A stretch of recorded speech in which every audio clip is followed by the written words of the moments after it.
আল্লাহ সুবহানাহু ওয়া তাআলা তাদের সাহায্যের জন্য আসমান থেকে ওই দিন ফেরেশতা পাঠিয়ে দিয়েছে। পাঠিয়েছে। আসমান থেকে একটা গর্জন আসলো, আকদিম হাজুম, জিবরিল আলাইহিস সালাম। ওনার ঘোড়ার নাম ছিল হাজুম। আল্লাহ সুবহানাহু ওয়া তাআলা এমন ফেরেশতা নামালেন যারা এরা যোদ্ধা ফেরেশতা। অ্যাটাক করার আগেই দেখা গেল তাদের গর্দান পুড়ে গেছে। অলৌকিক সাহায্য তখন আসে যখন বান্দা তার সাধ্যের মধ্যে শেষ বিন্দু পর্যন্ত চেষ্টা করে। তিনি মদিনার সনদ প্রণয়ন করলেন। এটা ছিল পৃথিবীর প্রথম লিখিত সংবিধান। আজ যদি এই ছোট্ট দলটা ধ্বংস হয়ে যায়, তাহলে কিয়ামত পর্যন্ত আল্লাহ আপনার ইবাদত করার আর কেউ থাকবে না।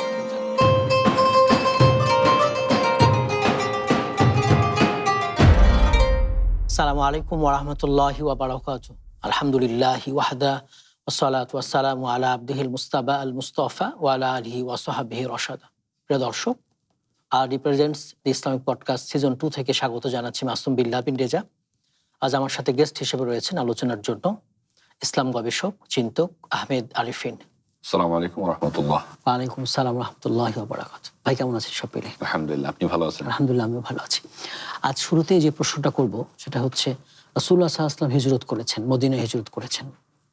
এটা শুধুমাত্র একটা ভ্রমণ ছিল না, বরং এটা ছিল সুপরিকল্পিত একটা কৌশল। জি। এই হিজরত থেকে আমরা তাওয়াক্কুল বা আল্লাহর উপর ভরসার কি শিক্ষা পেতে পারি? অনেকে আসলে মনে করেন তাওয়াক্কুল বা আল্লাহর উপর ভরসা মানে হলো হাত পা গুটিয়ে বসে থাকা। প্রতিদিনের পুষ্টির চাহিদা পূরণে পরিপূর্ণ আস্থায় আরবি ইউএচটি মিল্ক, ভালোবাসার বিশুদ্ধতায়। রাসূলুল্লাহ সাল্লাল্লাহু আলাইহি ওয়াসাল্লাম যখন হিজরত করলেন, তিনি কোনো অলৌকিক বাহনের জন্য অপেক্ষা করেন নাই, কোনো অলৌকিকতার জন্য তিনি অপেক্ষা করেন নাই।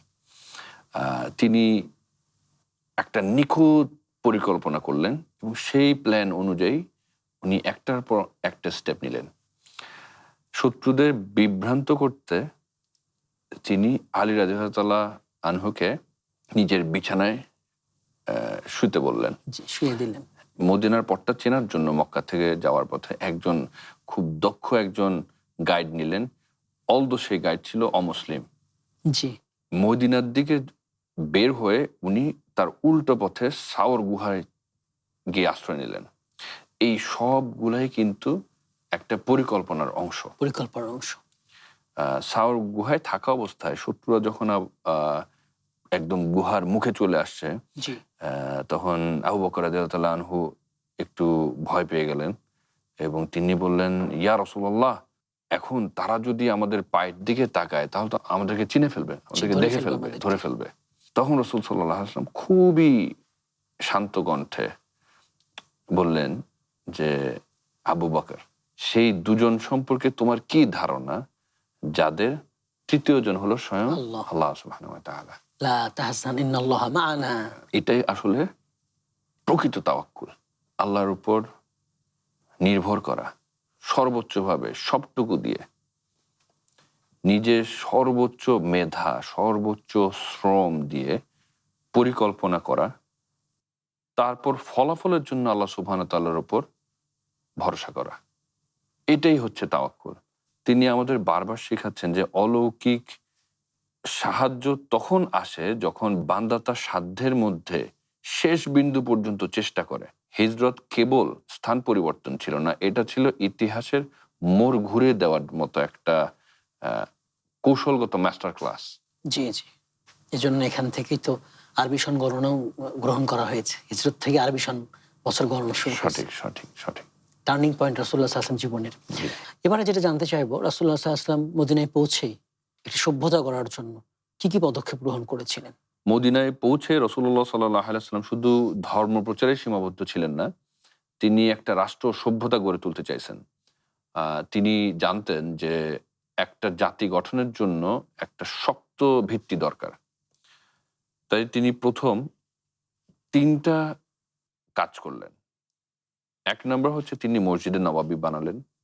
এটা কেবল সলাহ আদায়ের একটা জায়গা ছিল না, এটা ছিল রাষ্ট্র আ পরিচালনার একটা কেন্দ্র। এটা ছিল রাষ্ট্রের সচিবালয়, এটা ছিল রাষ্ট্রের বিচারালয়, এটা ছিল সমাজসেবার কেন্দ্রবিন্দু। দ্বিতীয়ত উনি যা করলেন সেটা হচ্ছে মুওয়াখাত, যেটা বলি আমরা ব্রাদারহুড, একটা বন্ডিং করা। মক্কা থেকে যারা আসলো মুহাজিররা, তাদের কোনো সহায় সম্পত্তি বেশিরভাগ মানুষের ছিল না, তারা খুবই ছিল না। নিঃস্ব ছিল। আহ, তো রাসূল সাল্লাল্লাহু আলাইহি ওয়াসাল্লাম যা করলেন, তিনি মদিনার আনসারদের সাথে, মুহাজিরদের। মুহাজিরদের সাথে একটা সম্পর্ক করে দিলেন, ভ্রাতৃত্বের একটা সম্পর্ক করে দিলেন, যে আনসাররা নিজেদের সম্পত্তি, নিজেদের বাড়ি, নিজেদের বাগান এর অর্ধেক তার মুহাজির ভাইদের জন্য ছেড়ে দিছে। কত বড় ত্যাগ ইসলামের কত বড় জন্য। ত্যাগ! ভ্রাতৃত্ববোধ। জি, পৃথিবীর আসলে ইতিহাসে এরকম নজির নাই, আরেকটা নজিরে পাওয়া যাবে না। এতে আসলে যেটা হলো যে অর্থনৈতিক বৈষম্যটাও দূর হলো, আবার সামাজিক একটা বন্ধন, ইস্পাতের মতো একটা মজবুত একটা বন্ধন তৈরি হলো মুহাজিরদের সাথে আনসারদের। আনসার। তৃতীয়ত তিনি যেটা করলেন যে তিনি মদিনার সনদ প্রণয়ন করলেন। এটা ছিল পৃথিবীর প্রথম লিখিত সংবিধান। এতে মদিনার ইহুদি মূর্তি পূজক, সূর্য পূজক, মুসলিম সবার অধিকার যেন নিশ্চিত করা যায়, সেই ব্যাপারটা উল্লেখ করা ছিল। জি জি। সবার ধর্মীয় স্বাধীনতা ও নিরাপত্তার গ্যারান্টি এই মদিনা সনদে প্রথম দেওয়া হয়েছে। রাসূলুল্লাহ সাল্লাল্লাহু আলাইহি ওয়াসাল্লাম আমাদেরকে দেখালেন যে আসলে কেবল ইবাদত দিয়ে, সলাত আদায়ের মাধ্যমেই, জিকিরের মাধ্যমেই একটা আদর্শ রাষ্ট্র গঠন হয় না। এর জন্য প্রয়োজন সামাজিক ন্যায় বিচার, ঐক্য এবং একটা সুনির্দিষ্ট আইন। আরডি নিয়ে এলো আসল ফ্রুট পাল্প দিয়ে তৈরি আরডি ফ্রুট ড্রিঙ্কস, লিচু আর অরেঞ্জের দুটি অসাধারণ ফ্লেভার। হাসান দা সুন্দর বলেছেন। এবারে যেটা আমরা জানতে চাইবো সেটা হচ্ছে বদর যুদ্ধে মুসলমানরা পিছিয়ে ছিল কাফেরদের চেয়ে, জি। সংখ্যার দিক থেকেও, অস্ত্রশস্ত্রের দিক থেকেও। জি। এই পিছিয়ে থেকেও মুসলিমরা কিভাবে বিজয় লাভ করলো? বদরের যুদ্ধ আমাদের মুসলমানদের জন্য একটা খুবই একটা ইমোশনাল এবং একটা বিশাল টার্নিং পয়েন্ট। জি জি। এক পাশে চিন্তা করেন 1000 খুবই সুসজ্জিত সৈন্য, সৈন্য, কুরাইশদের সৈন্য, কুরাইশদের যোদ্ধা, যারা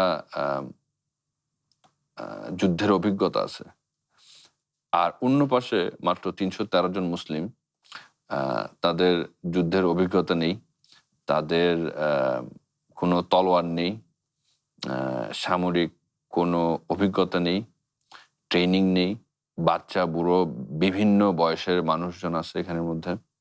তো একটা যদি কম্পেয়ার করি কুরাইশদের সাথে, কুরাইশদের সৈন্যদের সাথে, একটা এটা একটা সবাই বলবে it's going to be a mass murder, একটা গণহত্যা হইতে যাইতেছে। একটা সাধারণ সামরিক যুক্তি যেটা বলে যে মুসলিমদের নিশ্চিহ্ন করে দেওয়ার জন্য যা হওয়ার কথা তা এই যে এখানে সবার সামনে হবে, একটা গণহত্যা হতে যাচ্ছে। জি জি।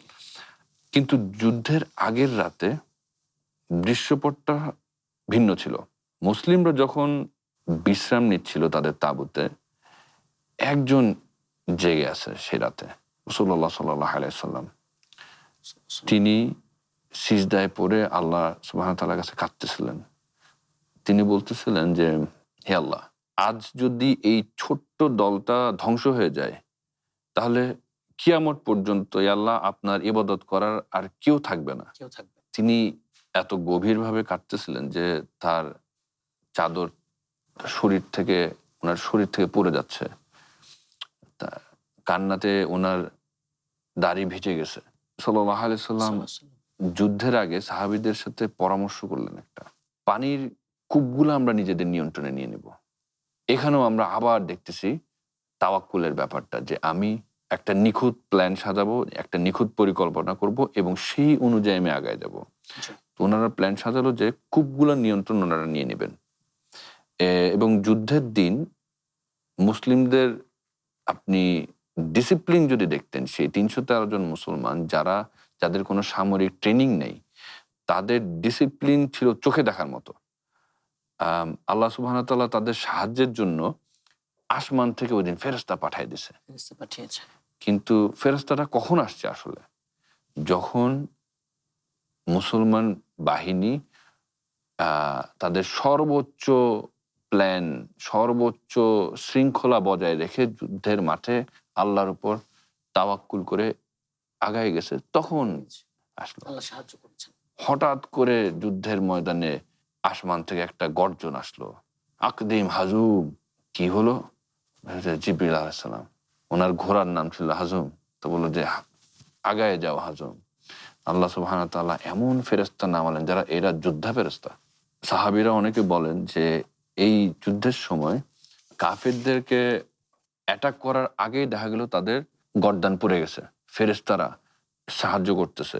এরপর দেখা গেছে পুরা বদর প্রান্তরের মধ্যে শুধু সপাং সপাং চাবুক মারার আওয়াজ। আল্লাহ সুবহানাহু ওয়া তাআলা এমন ফেরেশতা দিয়েছে যারা যোদ্ধা, তারা এলিট ফোর্স, ফেরেশতাদের মধ্যে এলিট ফোর্স নেমে আসছে বদরের প্রান্তরে। ইবলিস ওই দিন বদরের প্রান্তরে আসলো। ইবলিস সুরাহার চেহারা নিয়ে ওইভাবে সেজে বদরের প্রান্তে আসলো সুরাকার। এবং সুরাকা সবাই তো দেখলো যে হঠাৎ করে সুরাকা এতক্ষণ সাহস দিল আমাদেরকে, কিন্তু সে হঠাৎ করে পালাচ্ছে। তো কুরাইশরা বলতেছে যে এই সুরাকা তুমি কই যাচ্ছ? বললো যে আমি যা দেখি তোমরা তা দেখো না, এবং আমি আল্লাহর আযাবকে ভয় পাই। এই বলে শয়তান ইবলিস ওই এলাকা থেকে বদরের প্রান্ত থেকে পালাই গেল। তা আসলে বদর আমাদের শিখায়টা কি? এক নম্বর ফার্স্ট থিং হচ্ছে বিজয় কখনো সংখ্যার উপর নির্ভর করে না, বিজয় আসে আল্লাহর পক্ষ থেকে। কিন্তু সেই সাহায্য আল্লাহ সুবহানাহু ওয়া তাআলার কাছ থেকে সাহায্য আসার শর্তটা হচ্ছে ঈমান, একতা এবং তাওয়াক্কুল, সর্বোচ্চ প্রস্তুতি। বদরে ৩১৩ জন মুসলমান প্রমাণ করছেন যে বাতিলের শক্তি যতই বড় হোক, ছোট্ট একটা দলও বিজয় হতে পারে যদি তাদের সাথে আল্লাহ সুবহানাহু ওয়া তাআলা থাকেন। প্রতিদিনের পুষ্টির চাহিদা পূরণে পরিপূর্ণ আস্থায় আরডি ইউএইচটি মিল্ক, ভালোবাসার বিশুদ্ধতায়। হাসান দা সুন্দর বলেছেন, যথার্থই বলেছেন। এবারে অন্য প্রসঙ্গে আসি, অন্য একটা যুদ্ধ প্রসঙ্গে আসি। ওহুদ যুদ্ধ, এটা মুসলমানদের একটা কঠিন শিক্ষা দিয়েছিল। রাসূলুল্লাহ সাল্লাল্লাহু আলাইহি ওয়াসাল্লাম যে সাহাবীদের ভুল এবং বিপর্যয়, এটা কিভাবে সামলেছিলেন? উহুদ যুদ্ধ ছিল মুসলিমদের জন্য একটা বড় সড় পরীক্ষা। যুদ্ধের শুরুতে মুসলিমরা বিজয় হচ্ছিল, কিন্তু রাসূল সাল্লাল্লাহু আলাইহি সাল্লামের নির্দেশ না মানার কারণে তীরন্দাজরা তাদের স্টেশন ত্যাগ করে গনিমতের মালের জন্য পাহাড় থেকে নেমে চলে আসছে। রাসূল সাল্লাল্লাহু আলাইহি সাল্লামের কড়া নির্দেশ যা ছিল সেটা না মানার কারণে হলো কি যে মুহূর্তের মধ্যেই যুদ্ধের মোড় ঘুরে গেছে, ঘুরে গেল। মুসলিম বাহিনী ছত্রভঙ্গ হয়ে পড়লো, কারণ তাদেরকে পিছন থেকে অ্যাটাক করা হলো। এবং রাসূল সাল্লাল্লাহু আলাইহি ওয়াসাল্লাম নিজেও আহত হয়েছেন, রক্তাক্ত হয়েছেন। এবং ওই সময় একটা গুজব রটে গেছে যে রাসূল সাল্লাল্লাহু আলাইহি ওয়াসাল্লাম মারা গেছেন, ইন্তেকাল করেছেন। এত বড় ভুলের পর একজন সেনাপতির আসলে কি করার কথা? আমরা কি করতাম?